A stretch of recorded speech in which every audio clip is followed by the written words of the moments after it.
రీసెంట్గా ఒక సినిమాలో ఒక చిన్న పిల్లాడి చేత బూతులు మాట్లాడించి ఇది కూల్ అన్నట్టుగా చప్పట్లు కొట్టించారు. చిన్న డైరెక్టర్ కూడా కాదు, పెద్ద డైరెక్టర్లే. ఆ పిల్లోడిని ఇప్పుడు హీరోని చేసేస్తున్నారు పిల్లల్లో. సో అదే కూల్ యాటిట్యూడ్ అనుకుంటారు కదా పిల్లలు. ఇక పేరెంట్స్ ఏమనుకోవాలి? సో అక్కడ హీరో క్యారెక్టర్ ఆ పిల్లోడిని ఎంకరేజ్ చేసింది కాబట్టి మేము కూడా ఎంకరేజ్ చేయాలా? ఏం నేర్పిస్తున్నాం మనం? ఇవే కాదు, సీరియల్స్లో పిల్లల చేత ముదరం మాట్లాడిచ్చే సంత ఒకటి ఉంది. ఇది కాకుండా సోషల్ మీడియాలో ఒక బ్యాచ్ ఉంటుంది. అడాలసెంట్ ఏజ్లో ఉండే పిల్లల చేత అందరితో పచ్చి బూతులు మాట్లాడించి అదొక ట్రెండ్. ఏం చేయాలి వీళ్ళందరినీ? No control from anywhere. Censor board అయితే చచ్చేపోయింది. సోషల్ మీడియాకి అయితే ఏ కంట్రోల్స్ లేవు. అండ్ మన పిల్లలకి this content is easily available, ఎందుకంటే everything is a viral content. So అదే ఫస్ట్ అల్గారిథం అదే చూపిస్తుంది కదా. They tend to watch it and they tend to mock it. చూసిన దాన్ని రిప్లికేట్ చేయాలని చూస్తారు కదా, ట్రై చేస్తారు కదా, ఎందుకంటే వాడిని చూసి నవ్వుతున్నారు కదా.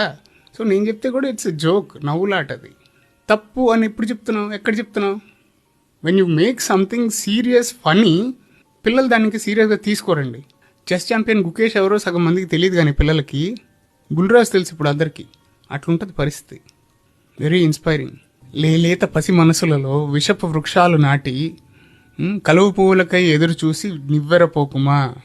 పసివారి భాష హాస్యం పేరిట లాస్యం దాటితే రేపటి తరము మంచిని మరిచి మనుగలదా? చెప్పండి మీరే. పసి హృదయాలు సార్.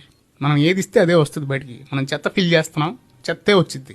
ఈ డైరెక్టర్లు వీళ్ళంతా మీ ఇంట్లో మీ పిల్లాడు మీ తల్లిదండ్రులు నా మాటలు అంటే మీరు పడగలరా? ఎందుకు ఇది?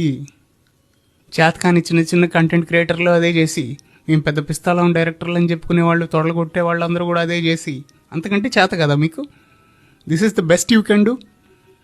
ఎందుకు సార్ డబ్బు కోసం గడ్డి తిన్నాం? కళ నలుగురికి మంచి చెప్పాలి కానీ 4 తరాలను చెడిపేయకూడదు, 4 తరాలను పాడు చేయకూడదు. ఆఖరిగా ఒక మాట, ఇలా పిల్లల్ని తప్పుగా అడ్డం పెట్టుకుని మంచిగా కళకు చేస్తే తప్పులేదండి. There are many talents that can be explored. ఇలా బూతులు మాట్లాడించి కాదు, ఇలా తప్పుగా వాడుకుని సంపాదించే వాళ్ళకి, అది పేరైనా కావచ్చు, డబ్బైనా కావచ్చు, సంపాదించే వాళ్ళకి, సిగ్నల్ దగ్గర సంఖలో బిడ్డను పెట్టుకుని అడుగు తినే వాళ్ళకి తేడా ఏంటండి? ఒకటి ఉందండి, వాళ్ళు ఎవరిని ఇన్ఫ్లుయెన్స్ చేయట్లేదు, వీళ్ళందరినీ ఇన్ఫ్లుయెన్స్ చేస్తున్నారు. జై హింద్.